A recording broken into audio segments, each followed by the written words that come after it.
Hola, mi nombre es Tania Calzado, soy militante de Feministas 4T, del Comité Antifascista Patria Grande y militante de Morena también. Bueno, en realidad creo que yo tuve el privilegio de crecer en una familia de izquierda, en una familia que pues tiene muy arraigado la lucha y pues siempre me mantuve cerca, a lo mejor no de manera consciente, pero sí siempre muy cerca pues de estas diversas luchas. Mi mamá es feminista y bueno, también cerca de la lucha de Andrés Manuel López Obrador, pero fue hasta la secundaria, en iniciación universitaria, cuando me empecé a involucrar en el movimiento estudiantil. Fue, creo que, de las experiencias que me han significado más. Pues me tocó todo este tema ya a finales de la secundaria, de cuando quisieron cambiar el reglamento del Instituto Politécnico Nacional. Entonces había ahí en la prepa, que es la prepa 2, que se junta con la secundaria de ahí mismo, que había un grupo de compañeras y compañeros que se encargaban de informar, ¿no?, qué estaba pasando en el Instituto Politécnico Nacional, y de ahí, pocos días después, el 26 de septiembre, ocurre lo de la desaparición de los 43 normalistas de Ayotzinapa. Entonces estalla algo muy grande, algo que yo no había visto. Yo más o menos sabía del movimiento estudiantil de 1968, pero yo pues no me imaginaba que nos fuera a tocar algo, pues si no parecido, algo tan fuerte, ¿no? Y pues fue ahí cuando me involucré más en estos temas. Empecé a participar en las asambleas de mi prepa, y pues me tocó estar presenciando, la verdad, un poco de lejos todo lo que ocurría ya como en el nivel superior, y esta solidaridad que tuvo en ese momento la UNAM con el tema de los normalistas, pero también con el tema de los compañeros y las compañeras del Instituto Politécnico Nacional. Estoy en constante aprendizaje de lo que significa la comunicación política para los movimientos sociales, y en específico para la cuarta transformación, ¿no? Antes pues daba por hecho, ¿no? Suceden cosas, se tienen que comunicar, y eso también viene desde hace mucho tiempo. Los principales medios de comunicación estaban en ese entonces alineados con el poder, ¿no? Dábamos por hecho que Televisa, TV Azteca estaban como al servicio del poder en turno, y ahora nos toca algo pues completamente distinto, porque pues no es así. Entonces el punto no era el gobierno, no, el punto más bien era el poder. Y bueno, a través de varias experiencias que he tenido, también de varios cursos que he tenido la oportunidad de tomar, porque yo no estudié comunicación, pues y también un poco estudiando lo que ha pasado con los gobiernos progresistas en América Latina, pues justo me he podido dar cuenta y he podido estudiar cómo fungen los medios de comunicación, cómo también representan parte del poder, el poder mediático, y cómo sí pueden llegar a ser determinantes, ¿no?, con lo que le pase a un país, con lo que le pase a una región. Y entonces, desde la izquierda y desde los movimientos sociales, nos tenemos que encargar de contar también nuestra historia. Decía Salvador Allende que la historia la escriben los pueblos. Pues sí, pero históricamente esa historia se ha tergiversado, esa historia ha sido contada a partir de los intereses de las élites, ¿no? Entonces tenemos que generar justo comunicación popular desde todas las trincheras que podamos, porque tenemos que defender también en el campo mediático, en el campo de la percepción, lo que significa nuestro proyecto, lo que significan las causas que hemos venido defendiendo desde hace muchos años. En realidad, pues como las técnicas de comunicación son muy diversas. Lo que me ha tocado ver es que hay como dos grandes percepciones, ¿no? O dos grandes estrategias. Una es la estrategia del marketing, de las cosas que se hacen para vender, para que son como aspiracionistas, que son para crear necesidades, y otra muy distinta, la que está un poco más cercana al arte popular, a lo que vemos y lo que hemos visto por años, ¿no? Por ejemplo, en las calles, en los carteles, en todas estas formas de comunicación que se ocupaban desde las luchas del siglo pasado, los moneros, los grabados y demás, y todo eso llevado ahora como a un campo digital.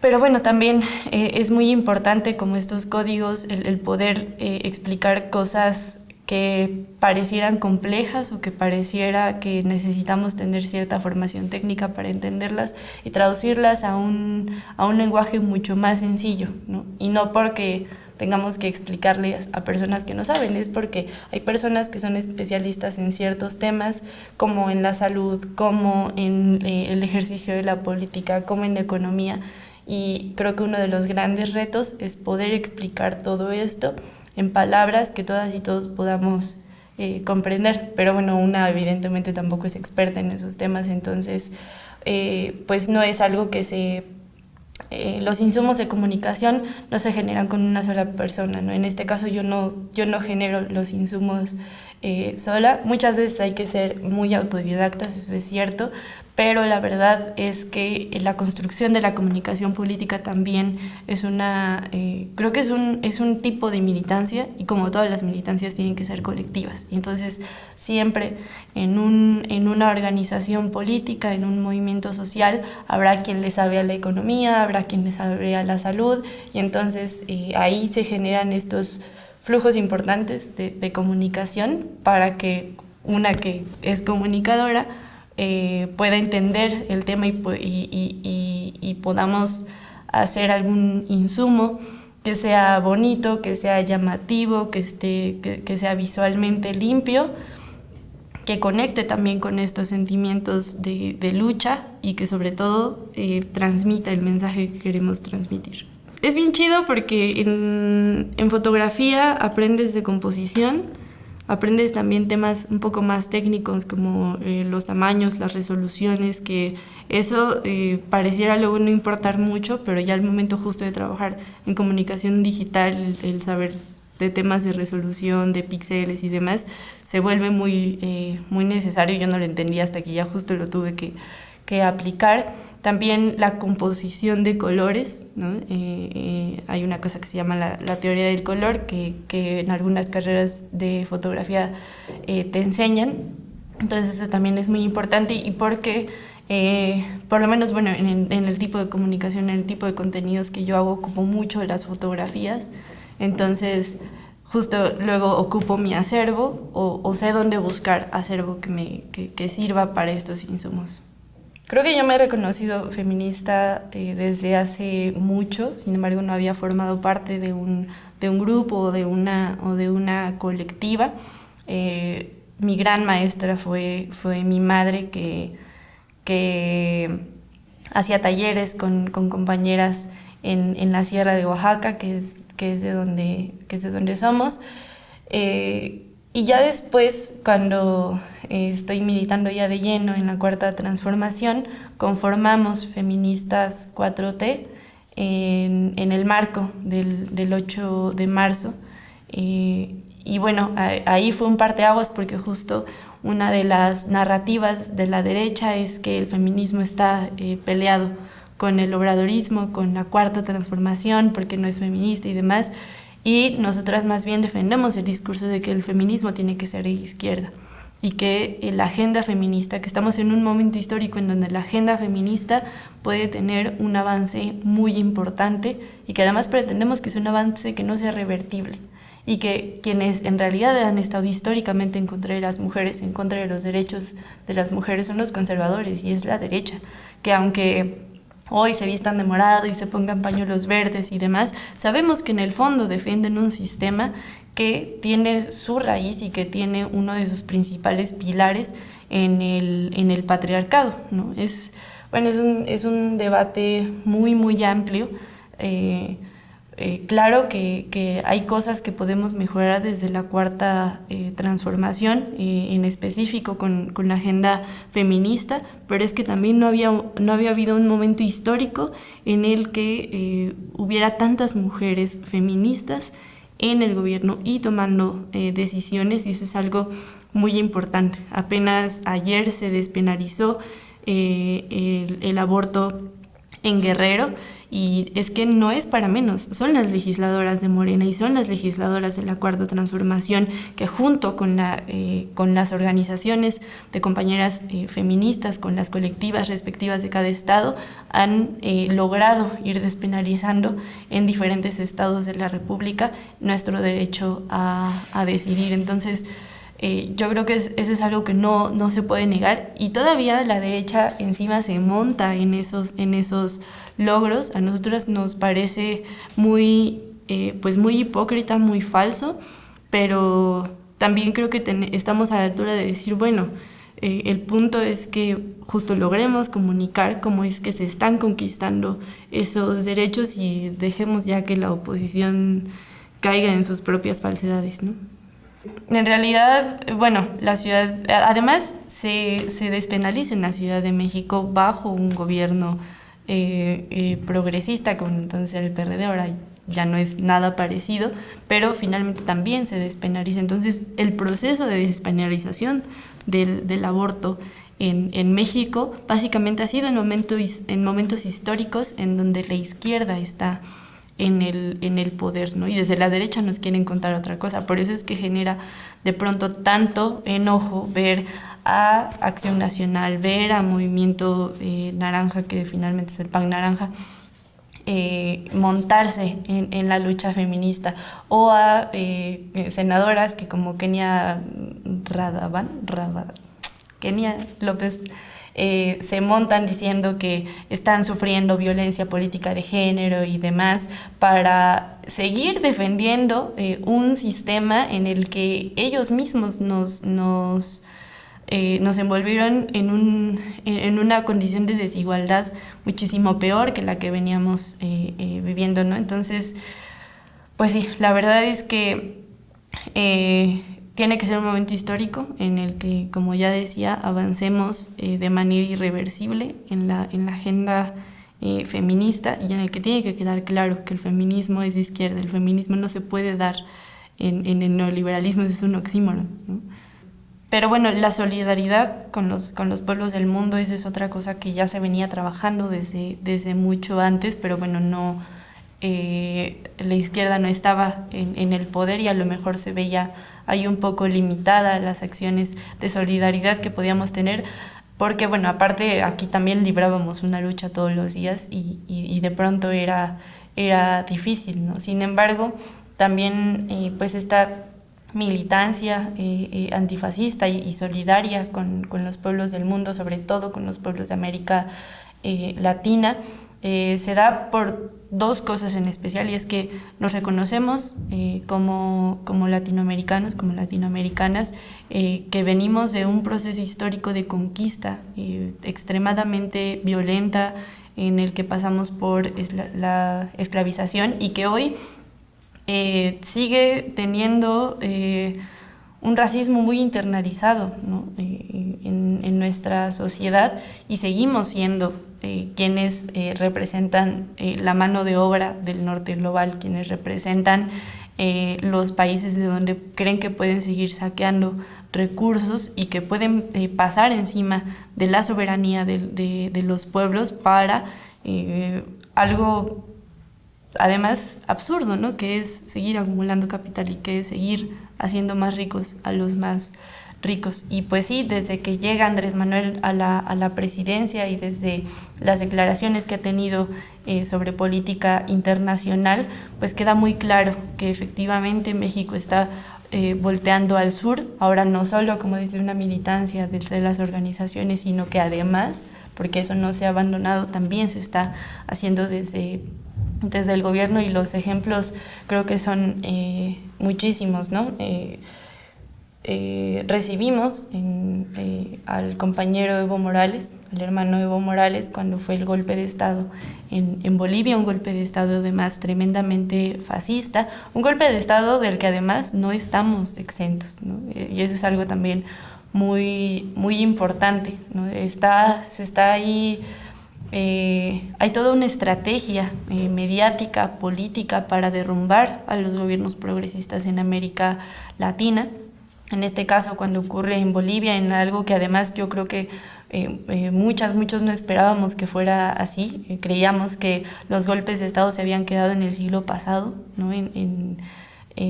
Con el tiempo de las dictaduras, ¿no? Con el tiempo de Salvador Allende y demás, y que de pronto se diera un golpe militar por parte del ejército, de las Fuerzas Armadas en Bolivia. Yo creo que a todos nos dio una sacudida muy fuerte, y bueno, sobre todo a las y los compañeros en Bolivia. Y recibimos acá al compañero Evo Morales, y lo primero que salió a decir la oposición es que estábamos recibiendo a un dictador y que cómo era posible, ¿no? que le diéramos asilo a una persona así y demás, cuando eso también viene cargado de un racismo muy cañón por parte de la oposición, ¿no?